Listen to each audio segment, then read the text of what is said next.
Mas vamos ver se dá certo isso.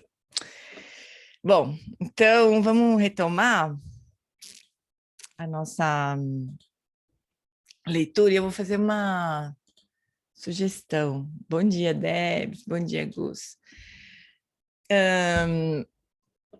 Não, a sugestão não.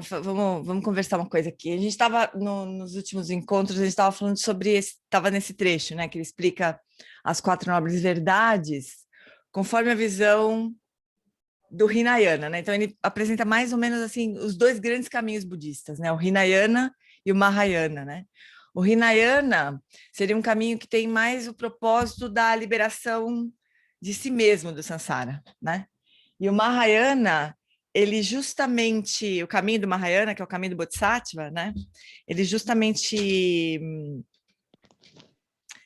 toma a condição de todos os seres como uma estratégia para a liberação do samsara.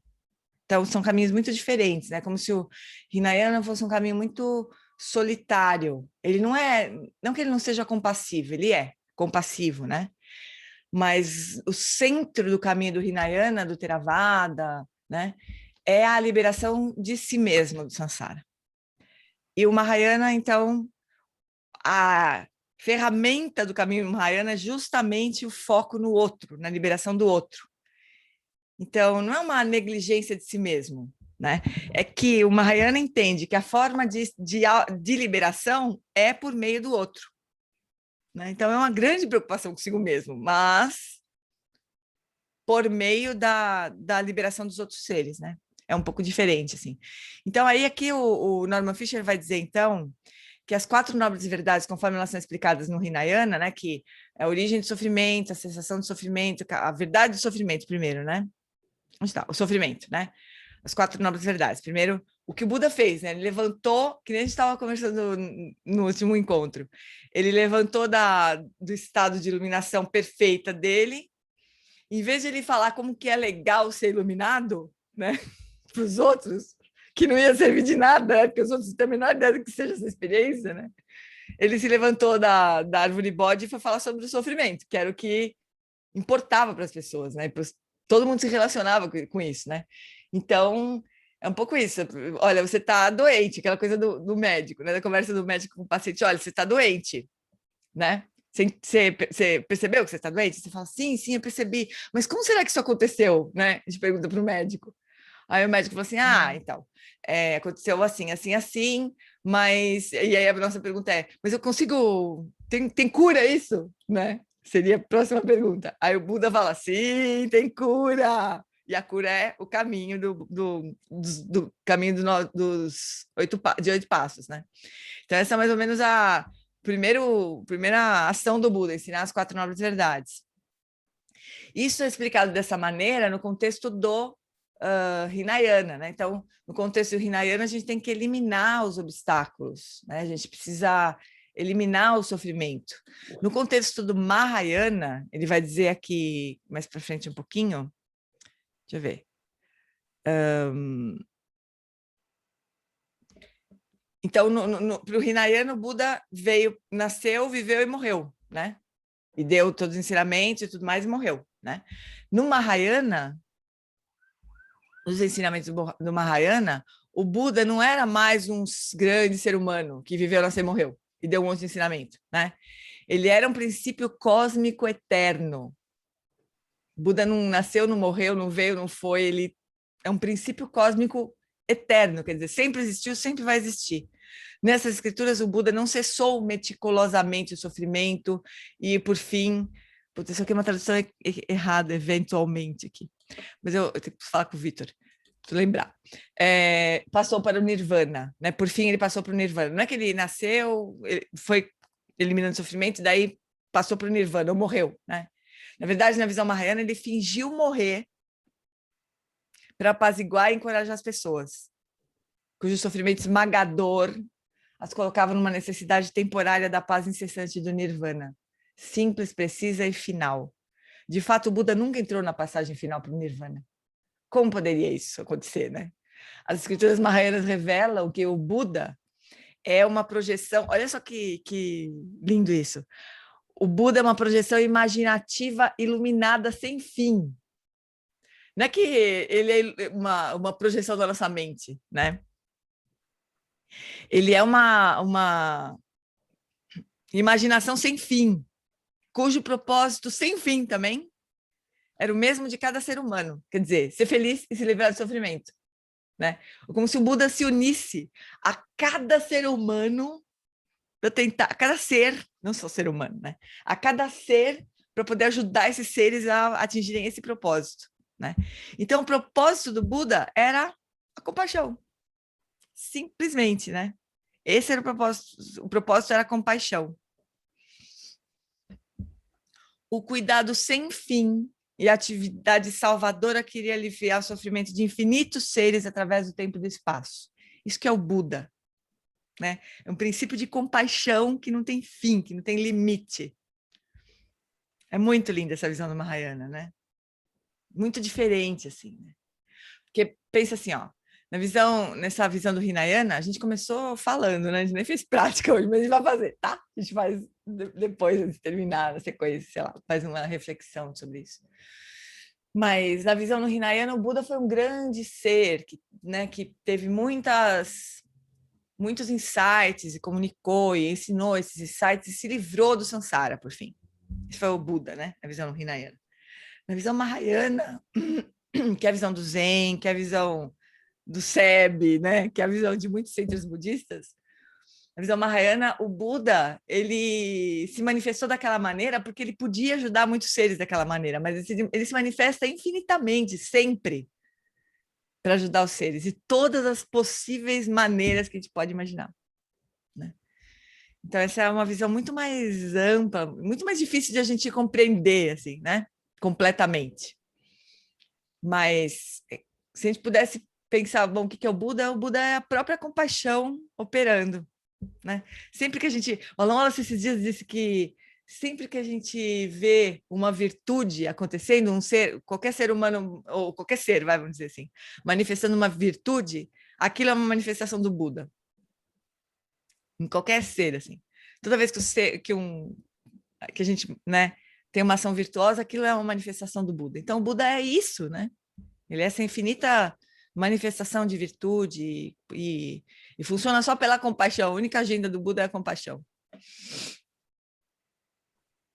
Então, cada pessoa, no fundo, é um Buda em potencial. Essa é a visão do Mahayana, né?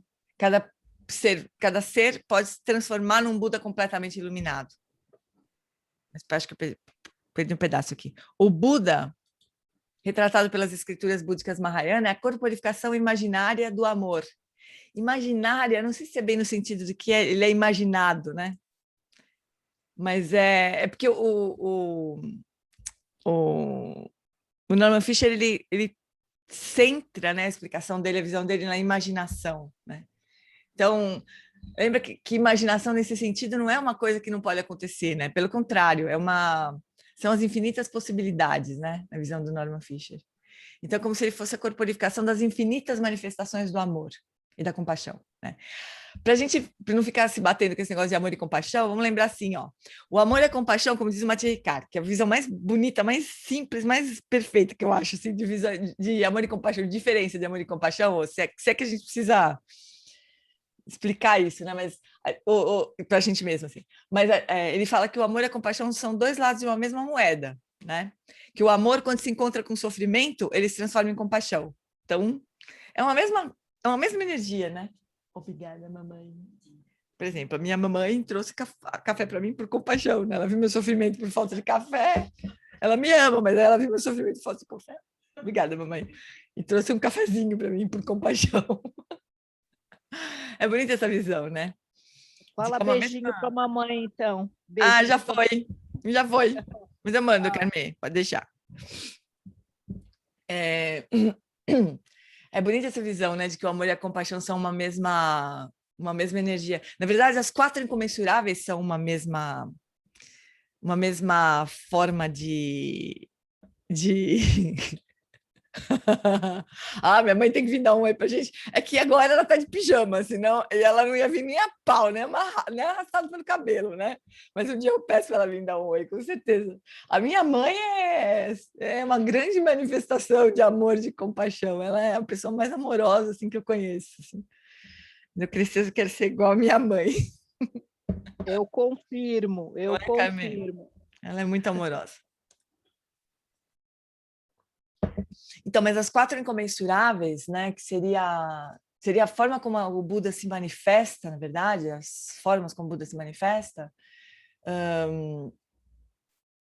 são muito interligadas, né? Então, amor e compaixão tem essa conexão, assim.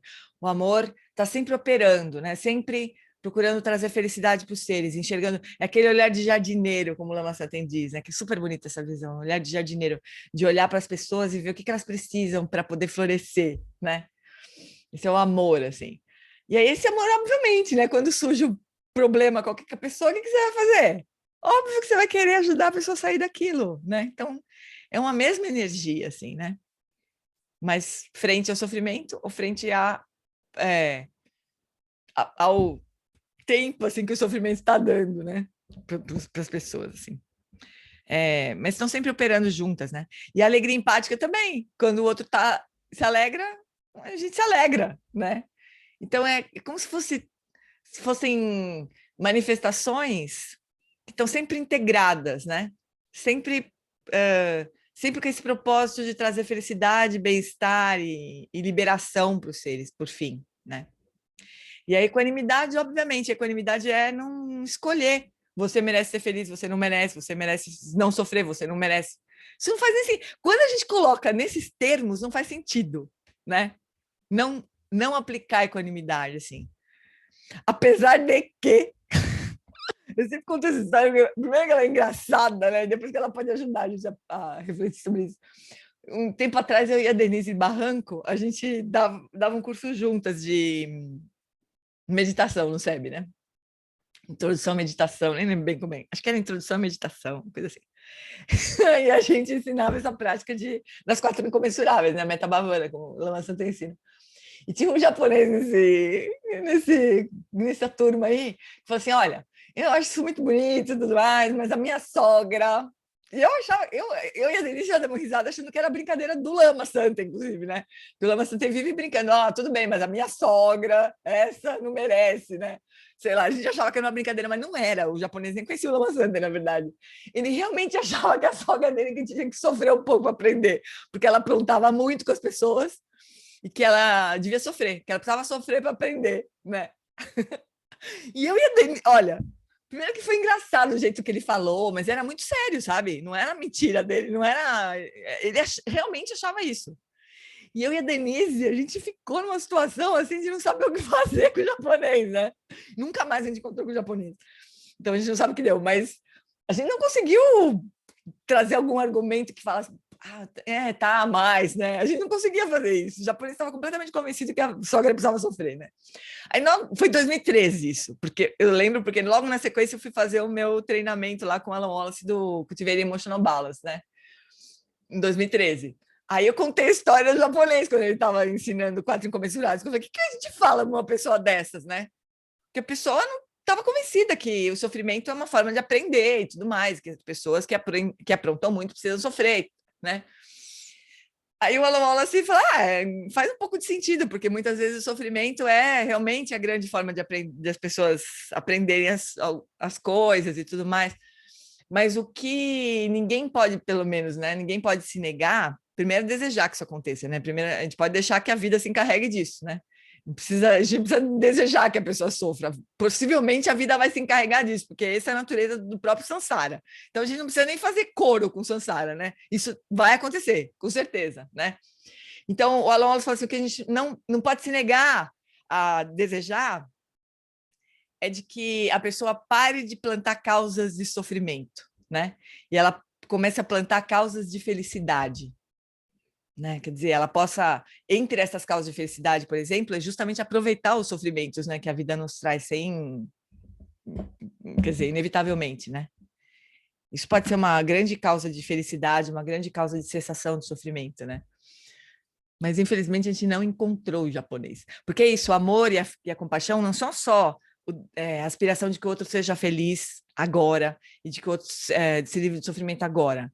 É também de que ele cultive as causas de felicidade, quer dizer, tenha ações que vão gerar felicidade, né? E pare de se atrapalhar, pare de plantar semente para colher sofrimento na sequência, né? Então é um pouco mais amplo, né, do que uma aspiração, vamos dizer, momentânea, né, para aquele momento, assim, que a pessoa possa ser feliz naquele momento. Mas a gente não conseguiu falar isso para o japonês, infelizmente, né? Mas eu conto porque se aparecer um japonês que nem ele na vida de vocês, vocês têm esse argumento aí, né? Para dar para... Fala, Debs. Eu fico muito na dúvida, assim, por exemplo, quando você sente raiva de alguém porque está vendo uma situação muito injusta, porque essa pessoa está fazendo muito mal para outra pessoa. Uhum. E aí, não sei, me parece, vou pôr bem entre aspas, assim, natural que você queira que essa pessoa, sei lá, morra. Às vezes você tem essa né? E aí, quando a gente pensa em liberação, ou mesmo em equilíbrio emocional, assim, isso cessa ou a gente aprende a lidar melhor com isso? Tipo, se eu vejo uma injustiça, eu já não sinto, não falo, nossa, eu quero que essa pessoa se ferre porque ela está fazendo muito mal para outra pessoa. Ou, entende? Eu não sei qual seria o ponto de equilíbrio. A coisa cessa, né? A coisa cessa. No final do caminho, certamente, no final do caminho, não, nem acho que no final do caminho, acho que o Bodhisattva mesmo, ele tem uma visão muito mais profunda do que é sofrimento, muito mais profunda do que a nossa, né? Quer dizer, e esse é o nosso trabalho, é enxergar mais profundamente o que a gente chama de sofrimento, né? Então, eu sempre faço esse tipo de pergunta para tudo que é professor, porque obviamente eu me debato com isso como você, como todos os brasileiros, de algum jeito, né? De um jeito ou de outro, né? Se debatem com isso. Porque a gente está movido pela compaixão pelo que está sofrendo. É muito mais fácil. Entende? Tipo assim, eu tô com raiva porque, na verdade, ele tá fazendo o outro ser sofrer, assim. Para mim, essa é a grande dificuldade, assim. Não, com certeza. Mas o ponto é assim, Debs, a equanimidade, lembra das 4 qualidades, né? A equanimidade, ela não vai deixar o agressor de fora. É a parte mais difícil, eu acho. Acho que é pós-graduação mesmo, né? Mas é o nosso trabalho. Porque ficar a favor de quem está sofrendo e contra quem está fazendo sofrer é o que a gente já sabe fazer. A gente não precisa aprender, a gente não precisa de grandes sabedorias para isso, né? É fácil, né? O duro para a gente é desenvolver uma sabedoria frente ao que está, neste momento, no papel de agressor, né? Agora, o ponto é assim, uma pessoa que tá fazendo... A gente já conversou sobre isso, eu sei que você já ouviu o que eu vou dizer agora, mas a pessoa que está causando sofrimento para o outro, tem várias coisas acontecendo aí. Primeiro, ela não está feliz. Uma pessoa que está feliz, que tem, né, que desfruta de um bem-estar, de paz mental, ela não causa sofrimento para os outros deliberadamente. Causa sofrimento para os outros porque é inevitável, assim, a gente não tem como não deixar pegadas, né, com a nossa própria existência. Então, querendo, a gente pisa no chão, a gente mata bicho adoidado, né? Então, não tem jeito. A gente tem uma pegada. Mas, deliberadamente, uma pessoa que está feliz, que está no caminho do Bodhisattva, por exemplo, ela não vai causar mal para o outro deliberadamente. Então, primeiro ponto é esse. A pessoa não está feliz. Não é um ser feliz. Por mais que pareça, não é. A pessoa não... Ela dorme envenenada, assim, sabe?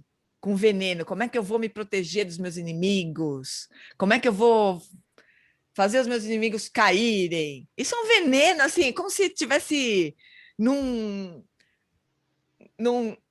recebendo veneno na veia, assim, sabe? Gota a gota, assim. O tempo inteiro isso, né? Não é uma situação de felicidade. Então, esse é o primeiro ponto, neste momento. A situação é essa. O segundo ponto é que, na visão budista, as coisas não acabam aqui, né? Nesta vida, assim. Então, certamente, ações que são negativas trazem resultados negativos. Isso é a lei da causa e efeito, né?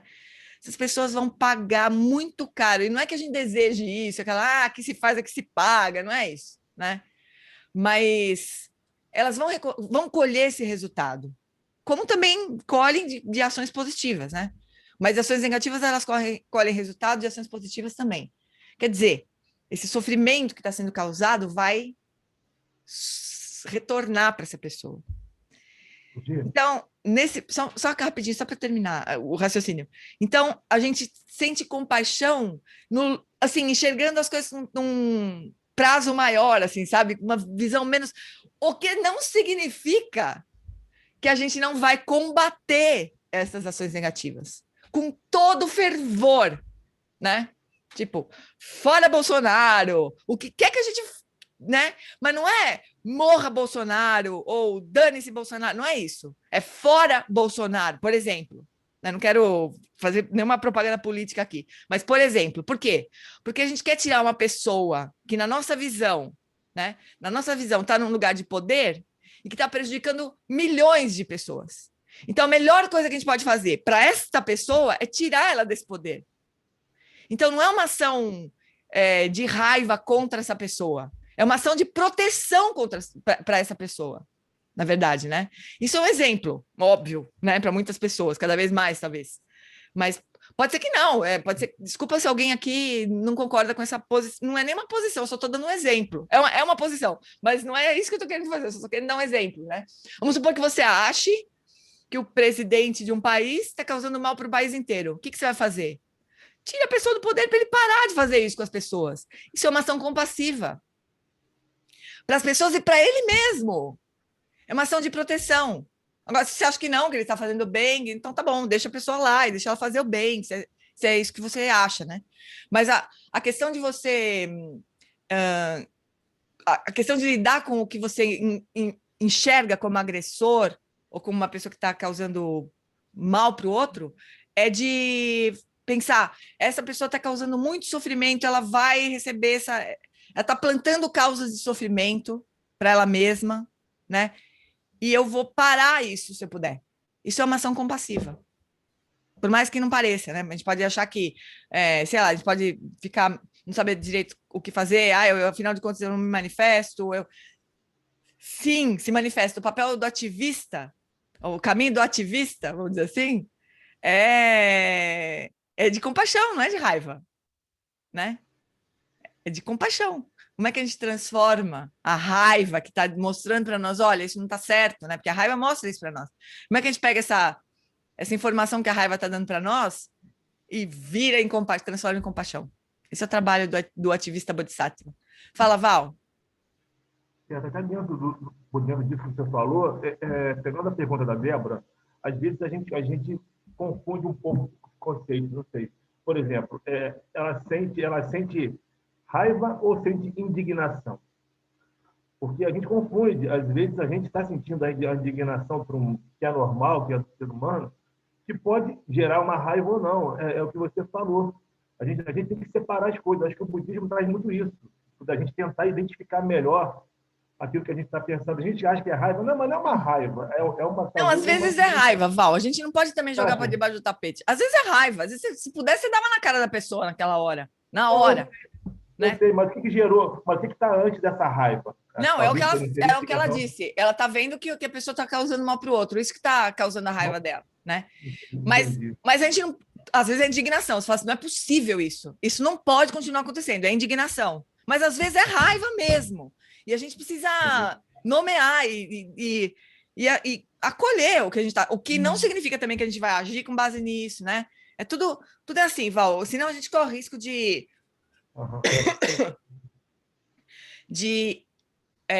encobrir o que a gente está sentindo. A gente pode ser olhar para o que a gente está sentindo e falar, putz, eu estou sentindo raiva, mesmo sendo budista. A gente pode fazer isso, sabe? Porque surge, né? Eu sei disso. Mas talvez a gente tentar transformar essa raiva, que às vezes é uma coisa que a gente se machuca tanto com ela, num sentimento, talvez, de indignação. Será que isso não seria buscar sabedoria?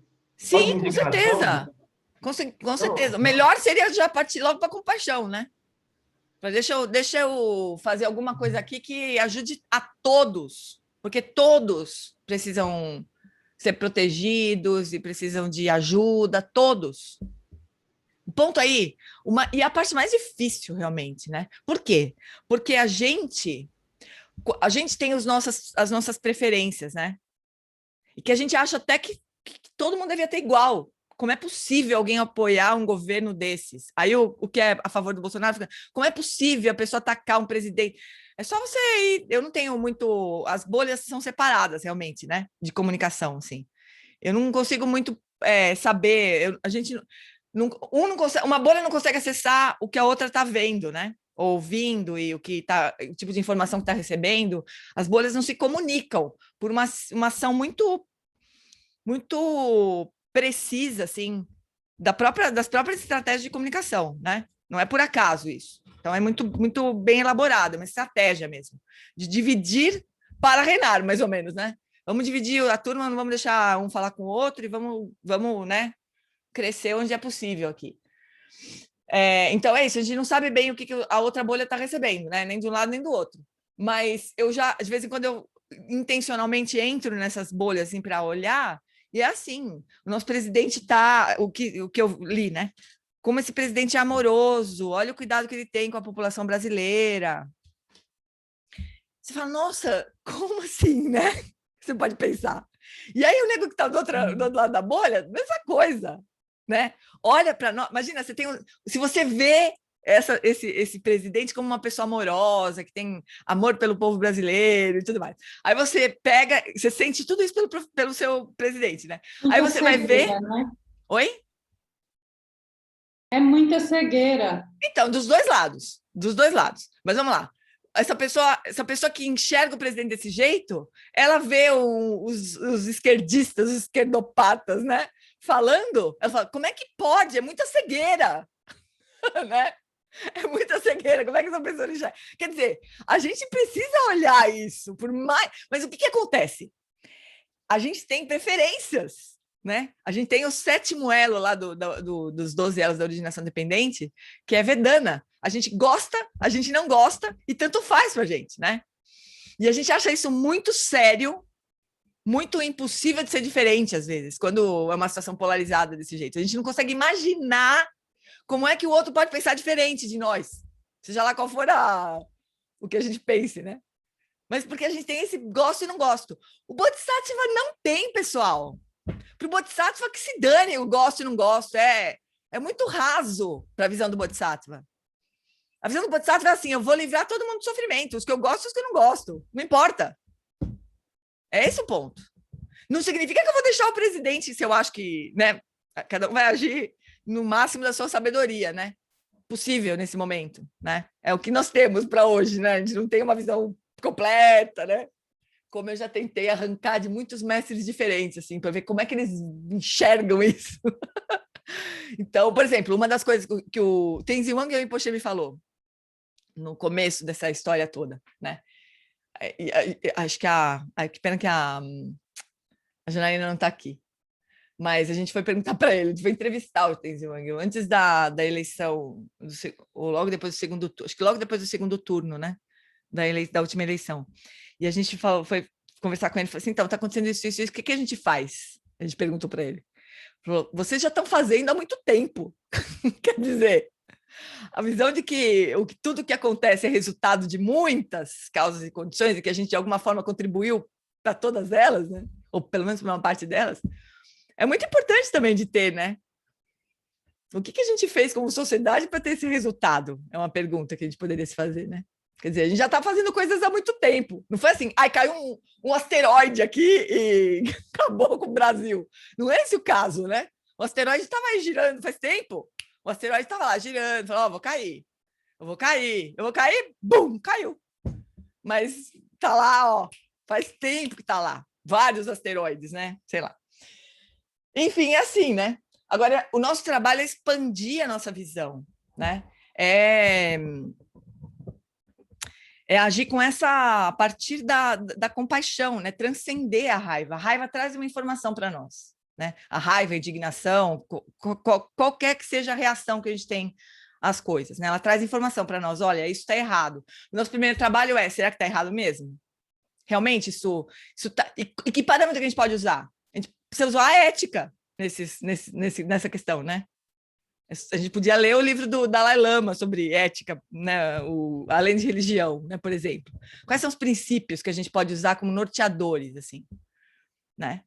A gente pode usar será que a gente está indo para num caminho que está trazendo bem para todas as pessoas? Claramente não, né? Claramente não. Nós estamos indo nesse caminho? Não, não estamos. Então, vamos corrigir a rota, né? Mas a gente tem um referencial. Não é que a gente é compassivo né? E vamos aí, vamos aceitar tudo. Mas não é tão simples assim como a noção de justiça que a gente tem, sabe? O Shantideva, que é um grande filósofo budista que escreveu um livro chamado O Caminho do Bodhisattva, né? Ele tem no comentário que os professores que traduziram Shantideva, esse livro, né, O Caminho do Bodhisattva, o grupo que traduziu esse livro fez um comentário meio geral assim sobre o livro todo. E tem coisas muito impressionantes ali. Ele fala assim, a lógica do caminho do Bodhisattva não corresponde à lógica da justiça comum. Não é a mesma lógica.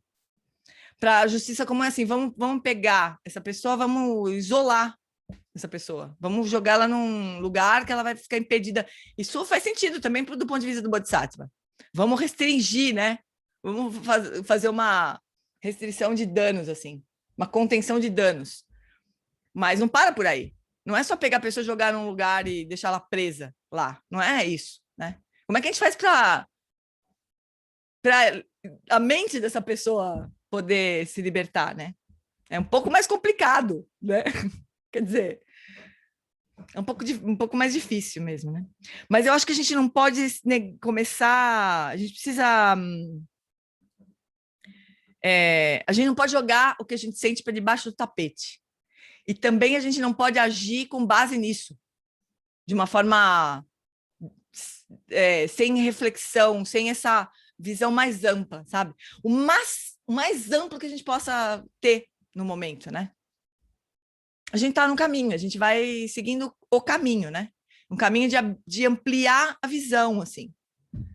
E a gente vai como a gente pode ir, né? Deixa eu ver o chat. Tareha falou, me ajuda a lembrar do ensinamento, segundo a pessoa é vítima da negatividade. Aí a Débora, mas Gê, será que realmente os dois lados são iguais? E componente da ética? Bom, acho que eu falei, né? Disso. Não sei disso. O termômetro é a ética. Não é que são iguais do ponto de vista ético, não é isso, né? Mas iguais no sentido de que estão em sofrimento. E o trabalho do Bodhisattva é aliviar o sofrimento. Seja o sofrimento que for. Sofrimento da vítima. Tem uma coisa mais complicada no budismo ainda. As vítimas, elas não são absolutamente inocentes, nunca. Isso é complicado. E não é... É difícil a gente falar isso, porque a gente pode achar que, como assim? As pessoas então merecem sofrer? Não é esse o sentido. Mas é de que tudo que as pessoas experienciam são resultados de ações anteriores. Então, vamos começar a pensar, né? Quando a gente coloca tudo isso no mesmo cenário, qual que é o resultado? De enxergar as coisas tentando usar todos esses referenciais, assim, da lei de causa e efeito, né, lei do karma, tanto para o agressor quanto para a vítima. Quando a gente coloca tudo isso no mesmo cenário para avaliar, a coisa não fica tão fácil, tão simples, né? Estou com raiva dessa pessoa, morra essa pessoa. Não é tão simples assim. Né? E, aliás, a gente tem... O nosso trabalho também é de nós mesmos não plantarmos... Isso é muito importante, pessoal, muito, muito importante. O nosso trabalho é de não plantar sementes para mais sofrimento para nós mesmos também. Então, quando a gente reforça uma atitude de desejar que o outro se ferre e que morra, olha, pessoal, eu sei que acontece, não estou dizendo assim, né? Mas a gente precisa saber disso também. Quando a gente reforça esse tipo de atitude interna, a gente está plantando causa para o sofrimento nosso também. Então, a gente precisa ter muitas coisas em jogo, sabe? Para a gente refletir. E esse é o trabalho, né? A gente trazer cada vez mais complexidade para a nossa visão, né?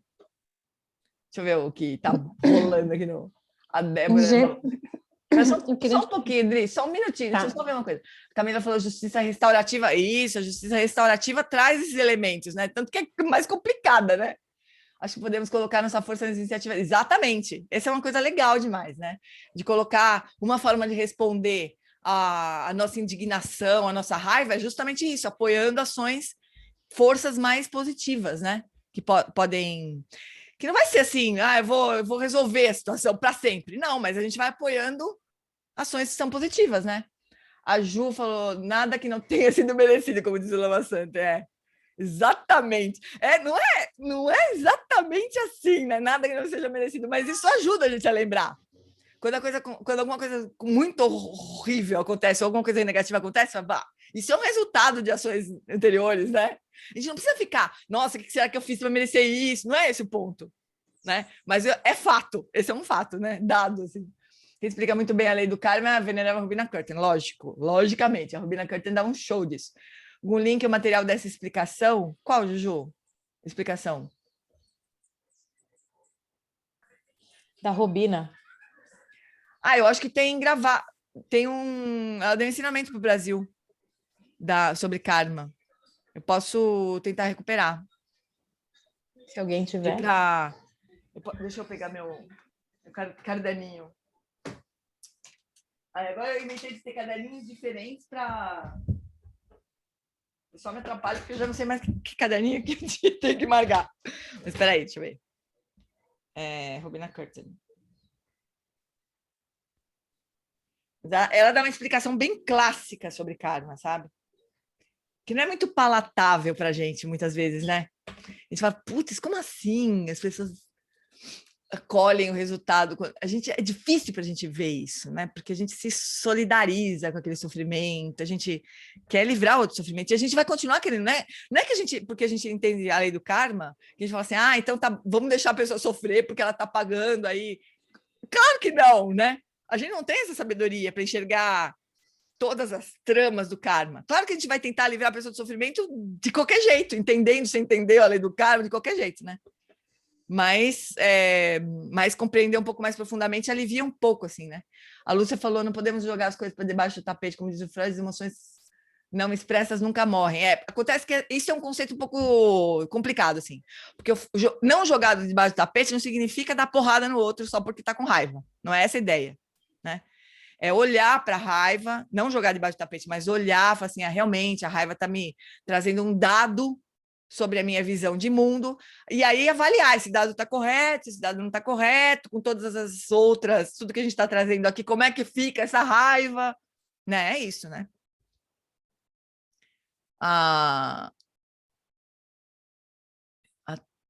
Putz, Tal, eu nunca me lembro o seu nome, mas eu vou chamar de Tal, já que está assim no... A Tal colocou um link do YouTube aqui da Robina em inglês, eu acho, né? Mas tem um em português também. O André Arlie Russell Rothschild, em Stranger in Your Land, fala sobre a esquerda e direita nos Estados Unidos. Em algum momento essas bolhas não se falam. Exatamente. Estão em polos diferentes, mas eles em algum momento querem a mesma coisa, alcançar a felicidade. Exatamente. Só que, né? Alguns querem alcançar a felicidade à custa do sofrimento do outro. Esse é o problema, né? Mas todos querem alcançar a felicidade. Isso é fato mesmo. Todos querem se livrar do sofrimento, todos querem alcançar a felicidade. O problema é como as pessoas fazem isso, né? Agora, esse tempo que a gente está vivendo é muito louco, porque a gente realmente não vê o que o outro está vendo, né? E isso é sustentável.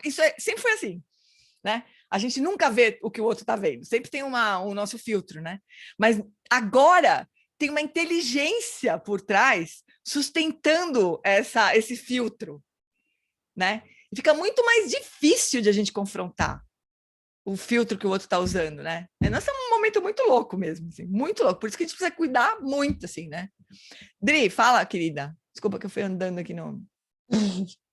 Não, é que eu fiquei pensando, por exemplo, desses modismos, né? De como que as coisas vão e voltam. E aí o que eu tenho visto, por exemplo, que voltou uma frasezinha dessas de efeito, que é tipo, quando eu sou boa, mas quando eu sou mal, eu sou melhor ainda. Então, como é que a gente lida, né, com esse tipo de reducionismo, né?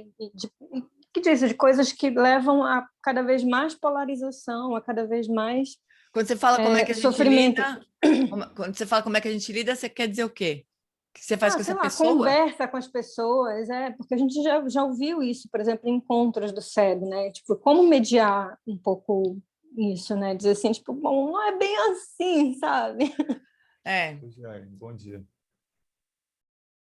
Oi. Bom dia. O André que falou da Ali Rothschild, porque esse exemplo que a Adri estava falando era exatamente o que ela fez na pesquisa dela.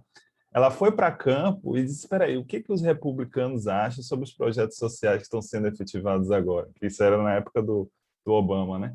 E aí eles perceberam exatamente isso. Ela percebeu, se a gente furar a bolha, se a gente tiver essa capacidade de conversar com o outro lado, talvez a gente perceba que os interesses deles são muito parecidos com o nosso. O meio para alcançar isso talvez seja diferente.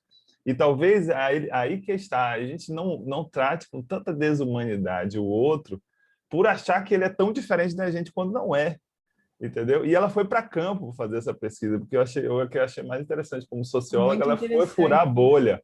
E engraçado que em inglês ela fala em furar a bolha. Eu não sei se mesmo? Se de alguma forma ela é budista nessa história toda, mas... Não, assim, mas essa linguagem da bolha, André, é do Lama Santen. Eu não acho que ela é aluna do Lama Santen. Não é, acho que também não. Mas vale a pena a gente fazer né? essa coisa, né? Essa coisa de ir a campo e dizer assim, peraí, o que você quer? Aí, às vezes, são pessoas, às vezes, paupérrimas, às vezes assim, mas vão taxar as grandes fortunas, mas isso não vai lhe atacar, isso não vai ser contra você. Tem uma grande fortuna. Você não tem uma grande fortuna, entendeu? Então, eu acho interessante. É uma super habilidade, né? Que a gente um dia vai ter que desenvolver, né? A gente vê as pessoas tentando fazer isso. Eu vou estudar essa mulher aí, o André, porque muito me interessa isso.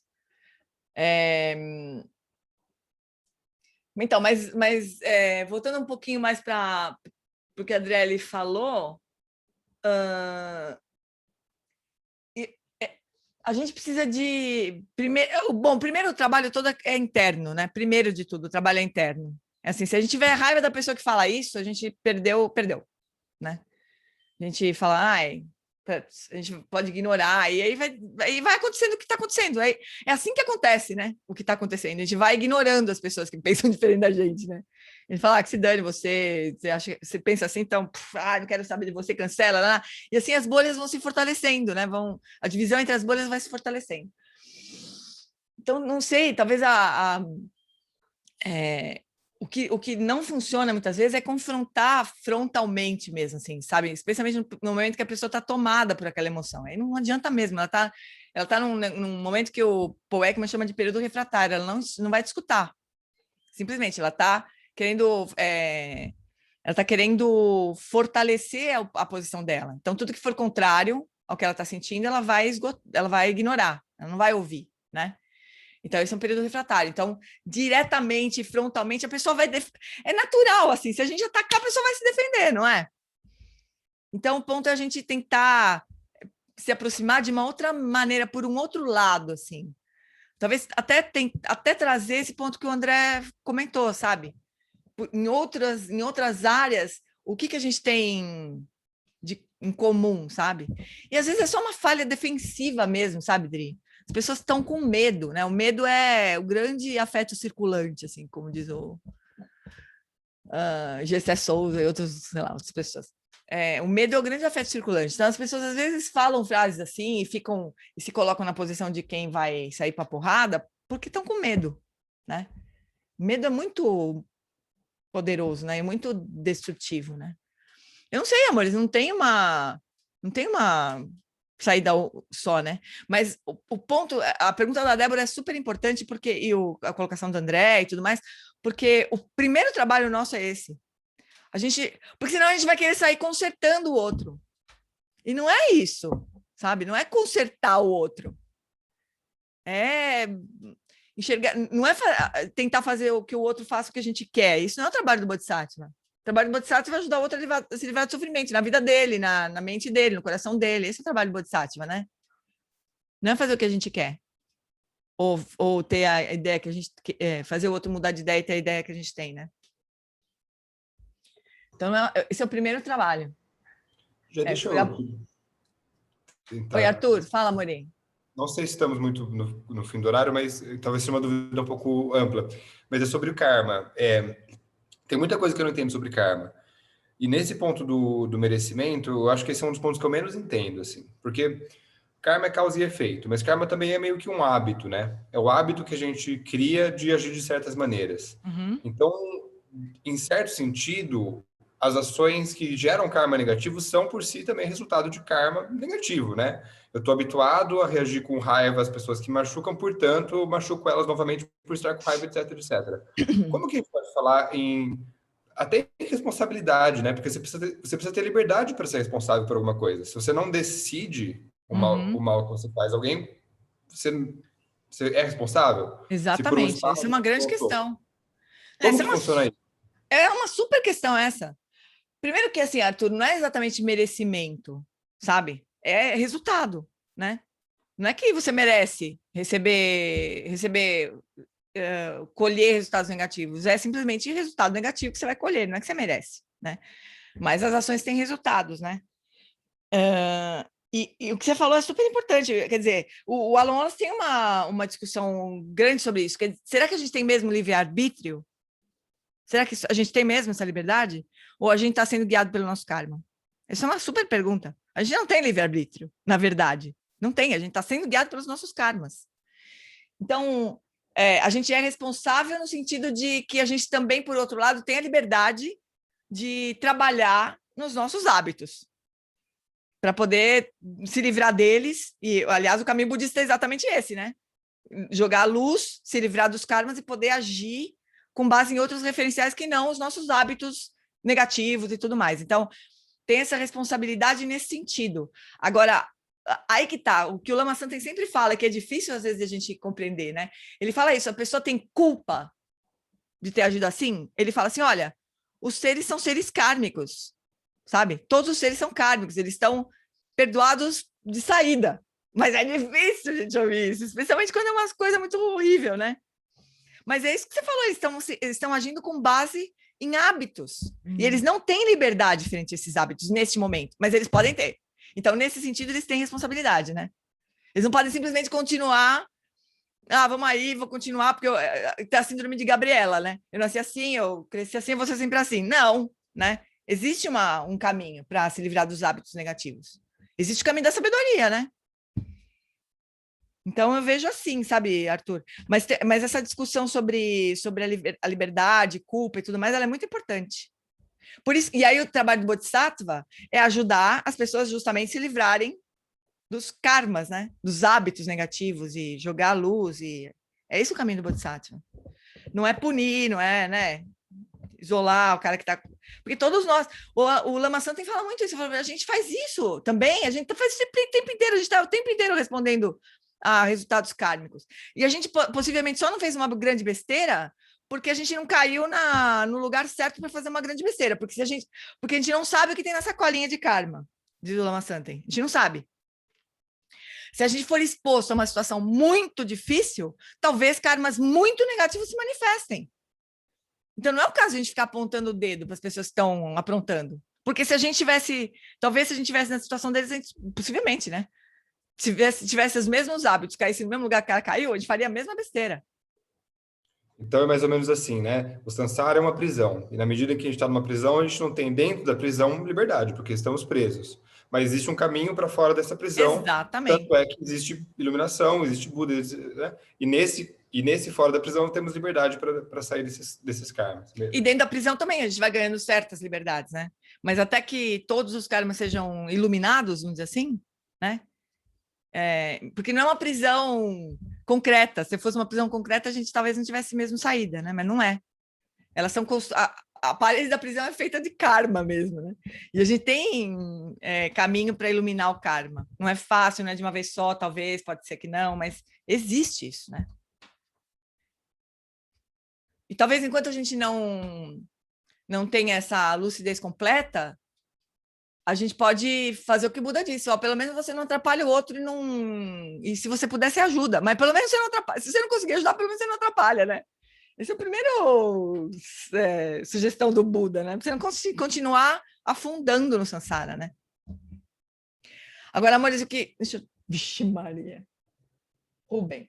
Não vemos e não podemos ver o que o outro vê. Cada ser é diferente e realmente se torna impossível enxergar pelo outro com os olhos do outro de forma exata. Exatamente. Voltando ao que está se falando. Mas a gente pode fazer esse exercício, né? Já é bom.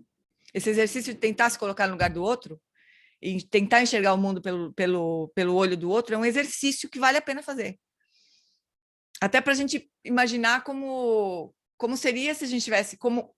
É mais fácil, às vezes, compreender o lugar do outro. Tem uma série muito interessante, chama Human. Não sei se vocês já viram, uma série gigante, vários episódios, okay?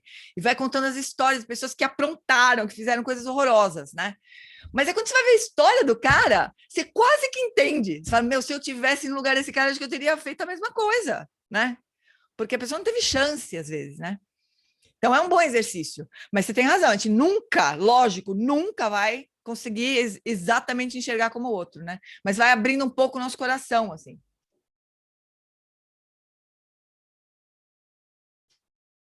Exatamente, a gente tem, sobre raiva e intolerância, parece ser o ponto central, o ego, o egoísmo, exatamente, a gente acha que as coisas têm que ser do nosso jeito. Enquanto a gente continuar achando assim, a gente não vai ter chance nenhuma de enxergar o outro, né? Não, não é, eu não concordo com o que você falou aqui, Rubem, que o livre-arbítrio de reagir ao karma não é livre-arbítrio, né? Você não tem exatamente, quando você segue o karma, você não tem exatamente liberdade, você segue o karma. É como, sei lá, no extremo, as pessoas que são alcoólicas, por exemplo, elas não têm liberdade. A gente pode achar que tem, que ela podia parar de beber, mas na verdade ela não consegue, não pode. Não é porque ela quer, então não tem liberdade ali, né? O karma é exatamente a mesma coisa. Não existe a escolha se você não tiver lucidez. Se você não seguir um caminho de lucidez, você não tem escolha frente ao karma. Se você trouxer a lucidez, claro, né? Você ilumina o karma, percebe o que é e não reage. A gente tem essa possibilidade, mas precisa treinar. Não é dada. Tanto não é dada que nós estamos nessa situação, né? Que nós estamos, assim, no Sansara. Não é natural. É uma coisa que a gente precisa iluminar, né? A gente precisa jogar luz. E é para isso que serve o caminho budista. Se não precisasse, estava tudo certo, né? Estava todos iluminados, todos felizes, e não é a situação que a gente está, infelizmente, né?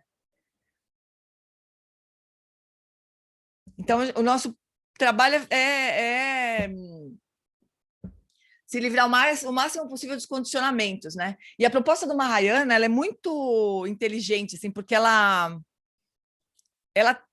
o tempo todo tenta tirar a gente desse lugar autocentrado. Essa é a estratégia do caminho Mahayana.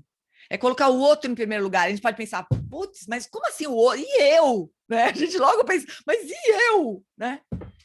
E eu vou me libertar desse grande desgraçado e escravizador ego. Né? É assim que a gente vai. A melhor coisa que a gente pode fazer por nós é colocar o outro em primeiro lugar. Isso não é intuitivo. E é por isso que nós estamos nessa situação, porque a gente acha que não é intuitivo, né? Para a gente ser feliz, a gente precisa se cuidar, se proteger, conseguir todas as coisas que a gente gosta, se livrar de todas as coisas que a gente não gosta. É isso que a gente tem feito no Sansara desde tempos sem princípios e não funcionou muito bem. Pelo menos para mim não funcionou muito bem. Estou aqui eu, no Sansarão, né? Então, não está mais passando, Kátia, o Wisdom... Quer dizer, tá, mas agora você tem que pagar, né? Wisdom of Trauma. É só você colocar no Google Wisdom of Trauma, você vai chegar. Então é isso, né, amores? Discussão braba, tá vendo? Culpa da Débora. A Débora fez essa pergunta maldita, difícil, e ficou. Oi, Ká. Eu assisti, eu só queria dizer que é muito sobre isso, é muito maravilhoso. É maravilhoso, só que agora não é mais de grátis, né? Quem quiser assistir, é maravilhoso mesmo. Wisdom of Trauma.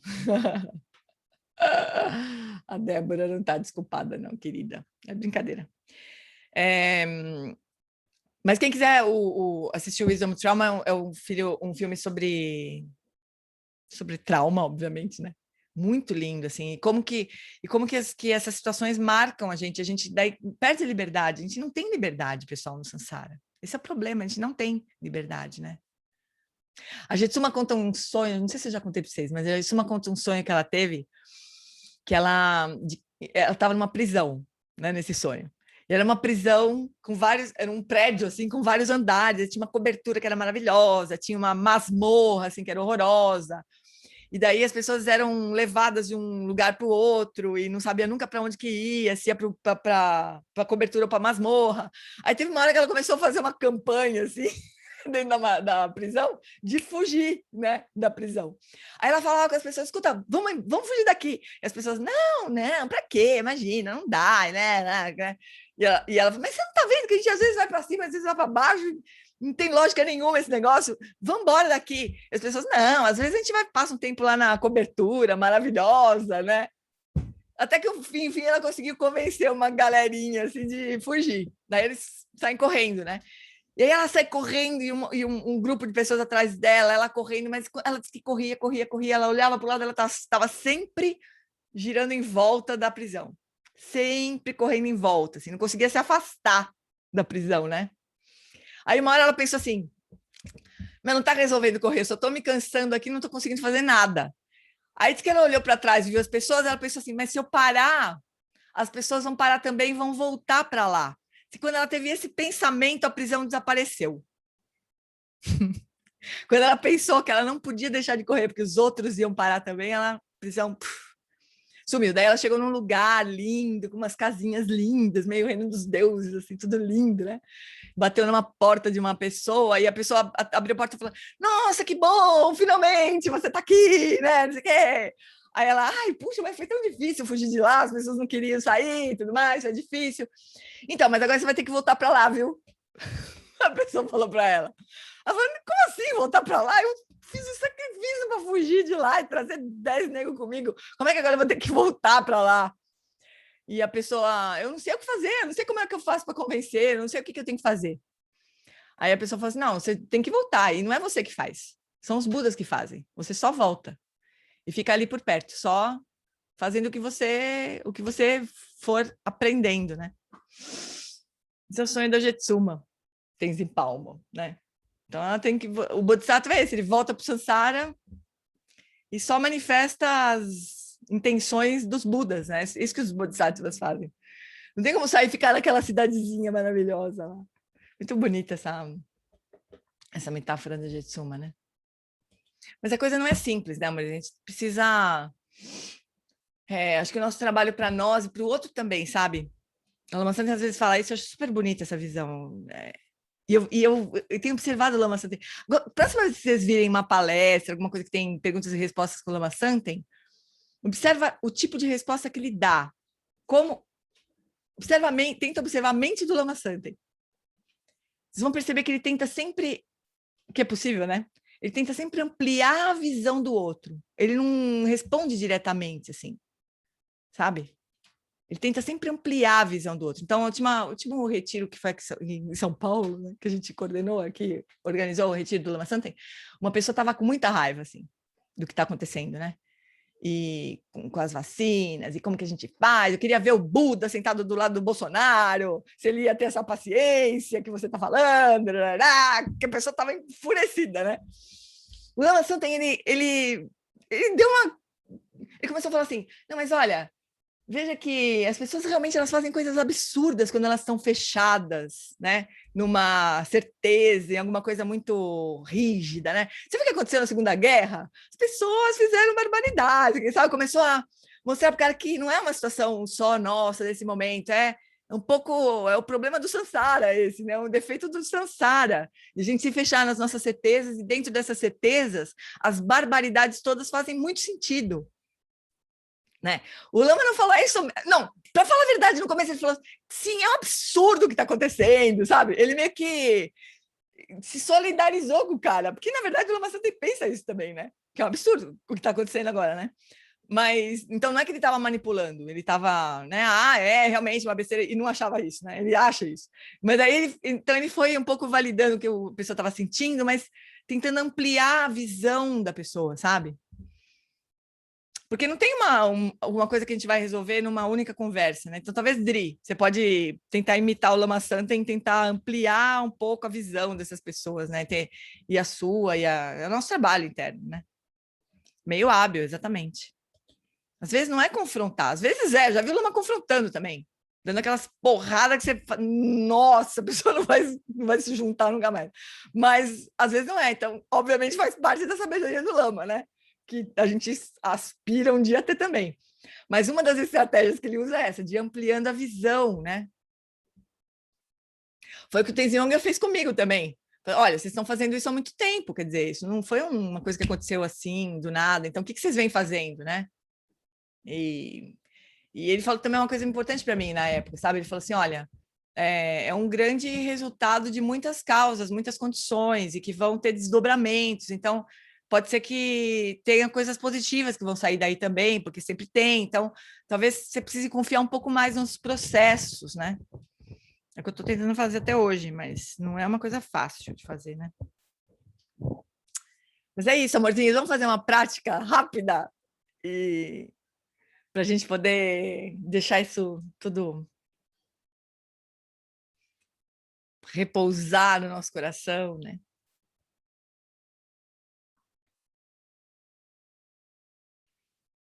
Então, nota como você se sente nesse momento. Nota como está o teu corpo.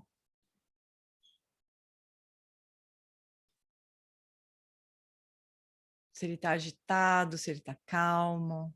Se é fácil parar o corpo nesse momento ou não.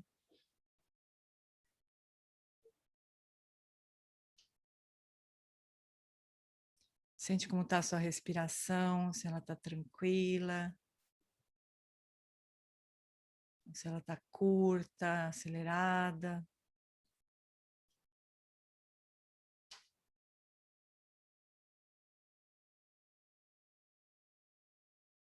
E com muita gentileza, com você mesmo,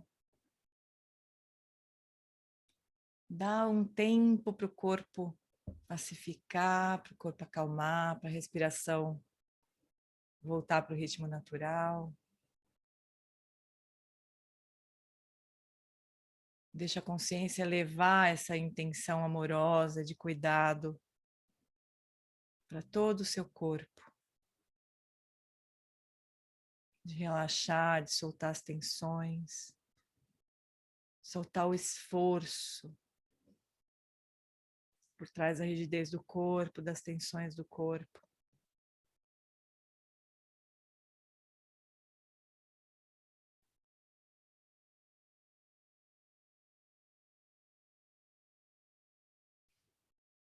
Talvez você possa fazer 3 respirações mais profundas, mais lentas, ganhando espaço para respirar.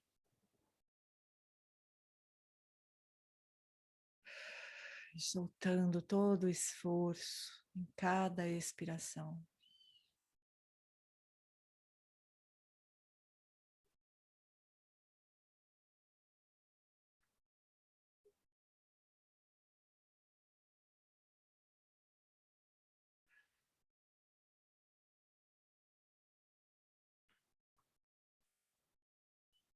Deixa aos poucos todos os conteúdos que a gente discutiu, tudo que surgiu na nossa mente, no nosso coração, deixa isso também se acalmando, como se isso pudesse se aprofundar no nosso coração, como se fosse uma chuva caindo na terra. Todos os insights que possam ter surgido.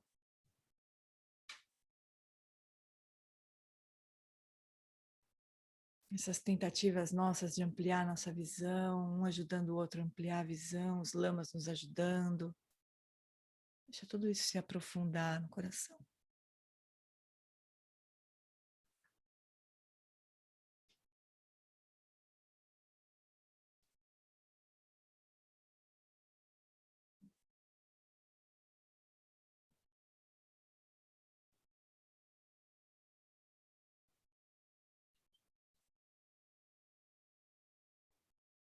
E um dos pontos importantes que surgiram na nossa discussão hoje, que a gente não nomeou dessa maneira, mas Dalai Lama dá esse nome, é o tema da humanidade comum. Desse desejo profundo de se sentir bem, de se sentir protegido, de se sentir confortável, amado, de pertencer. Esses sentimentos todos nos unem. Nós podemos cultivar esse olhar que enxerga isso, que honra esse desejo. incluindo dos nossos chamados adversários, chamados inimigos. Talvez o nosso trabalho mais profundo seja cultivar esse olhar que enxerga o que nos aproxima, o que nos une.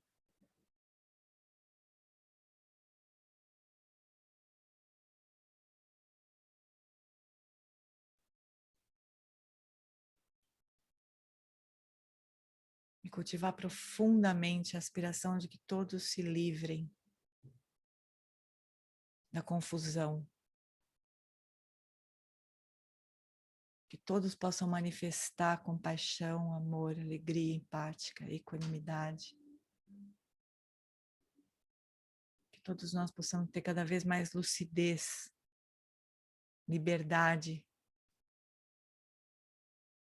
para não responder ao nosso karma, aos nossos hábitos, mas responder com esses referenciais do Bodhisattva.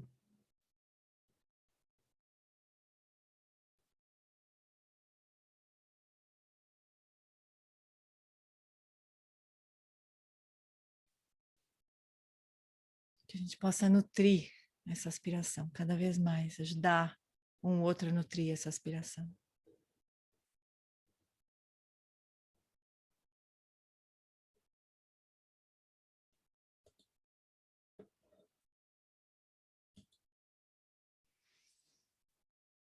Muito bem, amores. Encontro quente esse, né? O livro mesmo a gente mal olhou para ele. Tá todo mundo bem aí? Tudo tranquilo?